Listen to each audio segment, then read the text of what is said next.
umabot ako ng 30K. Isang araw? Hindi, Hindi. 5 hours lang yon. Start kayo itong hapon hanggang 10 o'clock ng gabi. 30K yun. 30 mil? Oo. Walang restal. Nag-goosebumps ako dun sa mga naririnig kong figures kay Sir Ramon. Gusto niyo bang malaman kung sino ang naging inspiration namin sa 49,500 portable card package? Tara, samahan niyo kami sa La Paz Tarlac para puntahan si Sir Ramon Cabigting.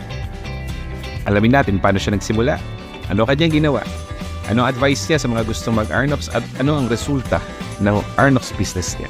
Ayos, nandito tayo kay Sir Ramon. Anong year ka nakakasaya ng gabi?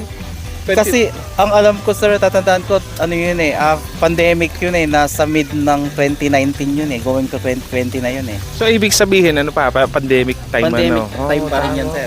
Medyo nagko-collapse pa ang market nun. Nasubukan mong mag-rental ng stall? Oo